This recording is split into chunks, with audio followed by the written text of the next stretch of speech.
और अब उत्तराखंड की कुछ खबरें आपको दिखाते हैं। उत्तराखंड के सीएम धामी का अयोध्या दौरा होना है, जिसमें सभी कैबिनेट मंत्री भी सीएम के साथ होंगे। 2 फरवरी की तारीख तय की गई है। 2 फरवरी को अयोध्या जाएंगे उत्तराखंड के मुख्यमंत्री धामी।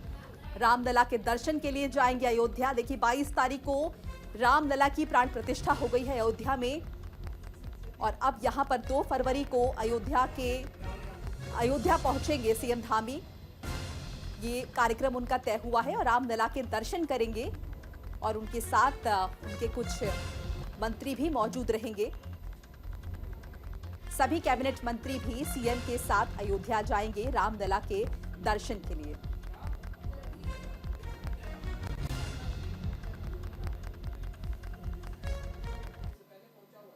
एडीजी कानून व्यवस्था एपी अंशुमान ने अधिकारियों के साथ बैठक की और देश विरोधी गतिविधियों में शामिल ऐसे अपराधियों के खिलाफ मुखबिरों के माध्यम से और तकनीकी रूप से जानकारी इकट्ठा करने का निर्देश दिया है, जो विदेश में रहकर रंगदारी, हत्या जैसे अपराधों में शामिल है। एडीजी ने यह भी निर्देश दिया है कि जेलों में निरुद्ध सभी अपराधियों पर एसटीएफ की टीम की ओर से सतर्क नजर रखी जाएगी।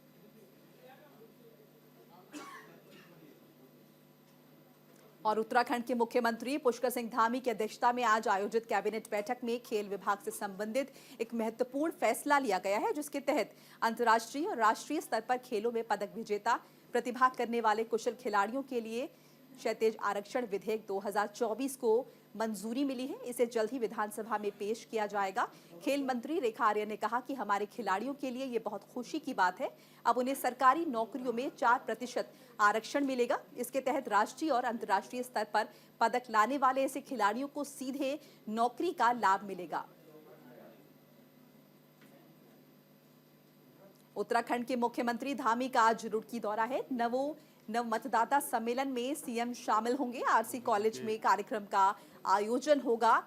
युवाओं से वर्चुअली संवाद करेंगे। प्रधानमंत्री नरेंद्र मोदी ने वर्चुअली युवाओं से बातचीत की और यहां पर उत्तराखंड के जो मुख्यमंत्री हैं वो भी कार्यक्रम में शामिल होंगे।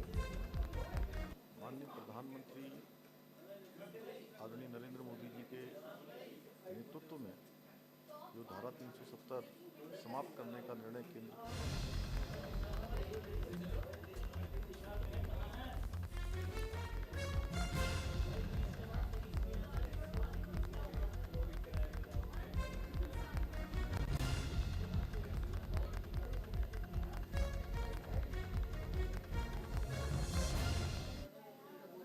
उत्तराखंड के मुख्यमंत्री पुष्कर सिंह धामी ने राष्ट्रीय मतदाता दिवस पर राज्य के लोगों को शुभकामनाएं दी। उन्होंने कहा कि भारत दुनिया का सबसे बड़ा लोकतांत्रिक देश है। लोकतंत्र को मजबूत करने में मतदाताओं की अहम भूमिका होती है।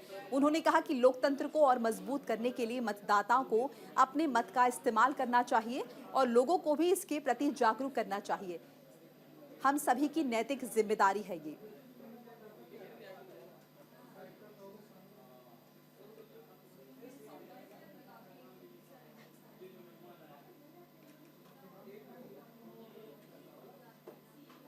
हरिद्वार जिले में कालेश्वर महादेव मानव ट्रस्ट की ओर से अभियान चलाया जा रहा है। ट्रस्ट की संस्थापक वैशाली शर्मा ने अपनी टीम के साथ कन्या इंटर कॉलेज पहुंचकर मतदान दिवस कार्यक्रम में हिस्सा लिया, जहां पर छात्राओं को मतदान की शपथ दिलाई गई और जागरूक किया गया। उन्हें यह भी बताया गया कि मतदान नागरिक दायित्व में भागीदारी लेने का एक मौका देता है। साथ ही राजनीतिक प्रतिक्रिया और सामाजिक परिवर्तन में योगदान का महत्व समझाया गया।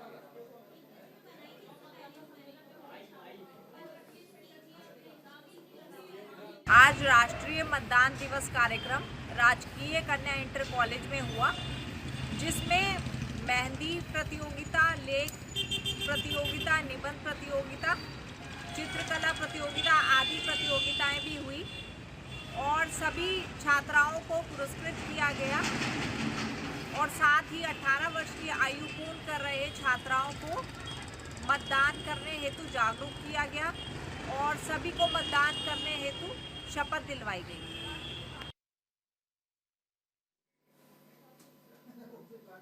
गणतंत्र दिवस को लेकर तैयारियां पूरी हो चुकी हैं। उत्तराखंड के देहरादून में इस बार 26 जनवरी के मौके पर 9 विभागों की झांकियां शामिल की जा रही हैं, जिसमें ग्राम्य विकास, पर्यटन विभाग, उद्यान विभाग समेत 6 विभागों को शामिल किया गया है। वहीं नैनीताल की बात करें तो परेड में इस बार पुलिस विभाग की 8 टुकड़ियां हिस्सा लेंगी। आज से डीएसए मैदान में पुलिस क्षेत्राधिकारी के नेतृत्व में पिछले कई दिनों से परेड का पहले से अभ्यास किया जा रहा है।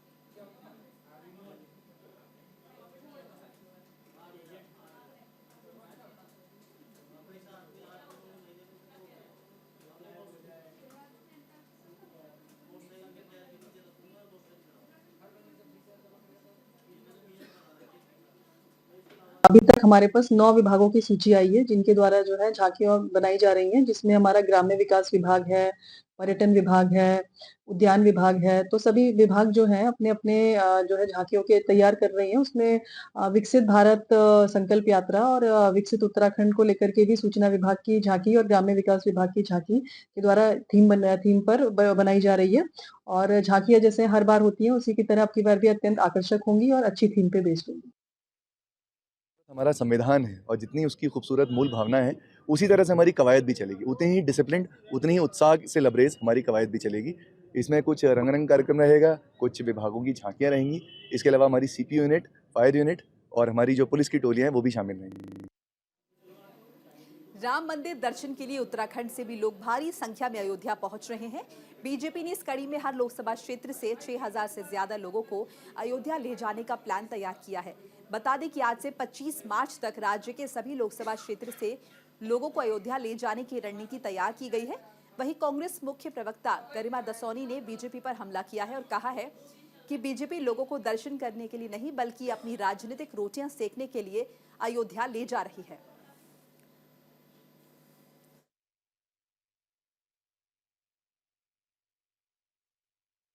22 जनवरी का आयोजन था। ये धार्मिक की जगह पर राजनीतिक ज्यादा था और सांप्रदायिकता में और धार्मिकता में एक पतली सी लकीर होती है, वो लक्ष्मण रेखा लांघी गई है। और कहीं ना कहीं राम मंदिर से लेकर अयोध्या से लेकर हर चीज को भाजपा आरएसएस अपनी निजी संपत्ति समझ बैठा है, हिंदू धर्म को भी अपनी निजी संपत्ति समझ बैठा है। और दर्शन के लिए ले जाएं, बिल्कुल ये तो पुण्य का काम है, लेकिन जो आप अपने सारे कुकर्मों को इसकी आड़ में छुपा देना चाहते हैं, ढक देना चाहते हैं, जनता को सब याद रहता है। हर व्यक्ति को याद है कि डेंगू के आपके मिसमैनेजमेंट की वजह से उनके घर का चिराग कैसे बुझा। उत्तराखंड में ठंड का सितम लगातार जारी है। घने कोहरे की चपेट में अक्सर जो है बारिश की तरह बरस रहा है कोहरा। यहाँ पर ठंड से आम जनमानस बेहद परेशान है और लोग घरों में बंद होने को मजबूर नजर आ रहे हैं। लोग अलाव का सहारा ले रहे हैं और ठंड की वजह से कारोबार भी ठप हो रहा है।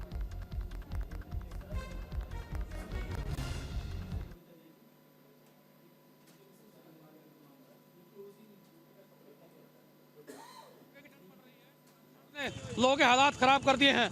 आप देख सकते हैं हरिद्वार देहात क्षेत्र में लोग किस तरह ठंड से थर-थर कांप रहे हैं। यानी कि ठंड का वो आलम है जो आज तक लोगों ने नहीं देखा।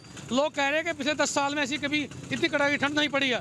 यहाँ कुछ कारोबारी, कुछ रोज यानी हैंड टू माउथ वाले, रोज कमाकर खाने वाले लोग भी हैं, जिसमें ये टेम्पू ड्राइवर और ई रिक्शा वाले, इनसे बात करेंगे। आप काफ़ी दूर से आ रहे हैं, मुझे लगता है बालावाली से आ रहे हैं। सवारियाँ मिल रही हैं? हाँ सर, बहुत कम चल रहा है काम ठंड में। चल रहा ठंड जी सर।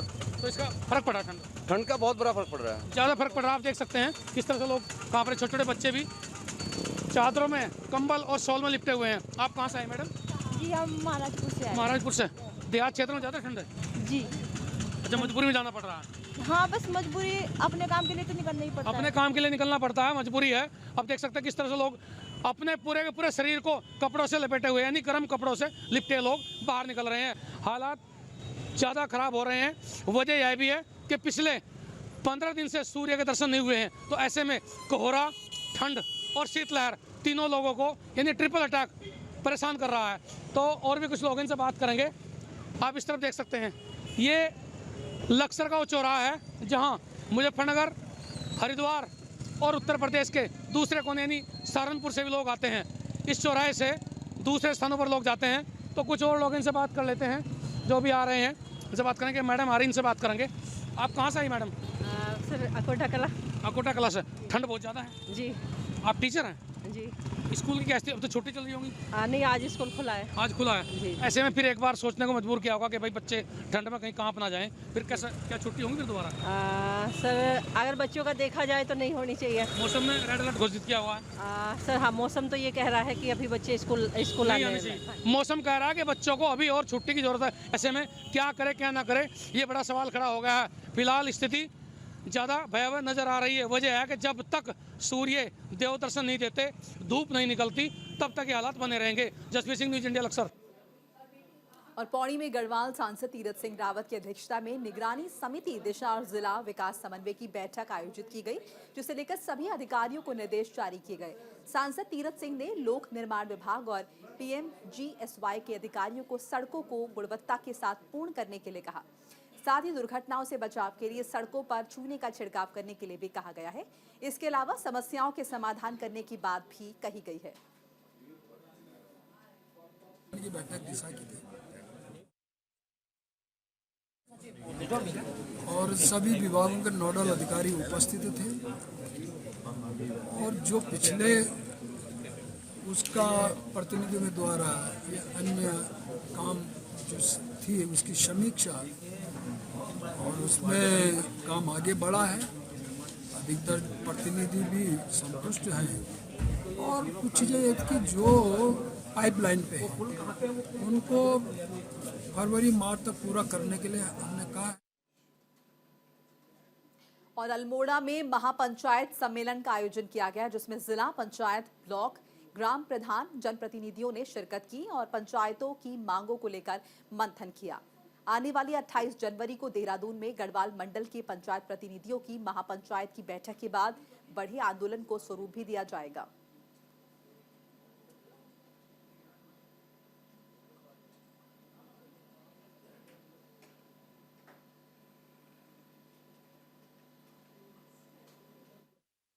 कुमाऊं मंडल भर से 6 जनपदों से त्रिस्तरीय पंचायत के तीनों सदनों के लोग यहाँ उपस्थित हैं और सभी लोगों ने तय किया है कि सरकार पंचायतों का कार्यकाल 2 साल बढ़ाए।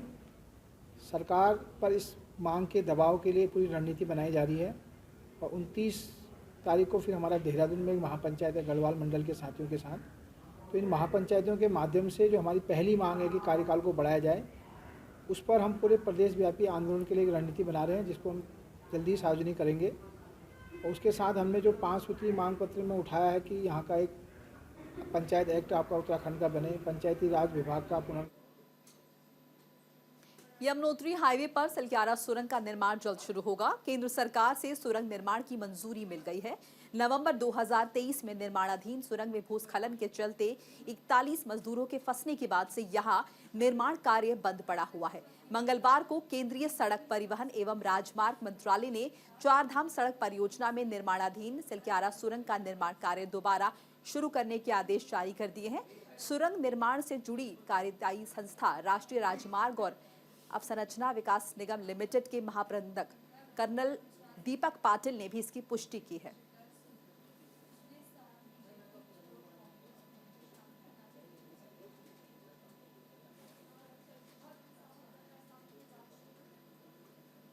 और इसी के साथ ही इस बुलेटिन में फिलहाल इतना ही। खबरें लगातार जारी है न्यूज़ इंडिया पर। नमस्कार।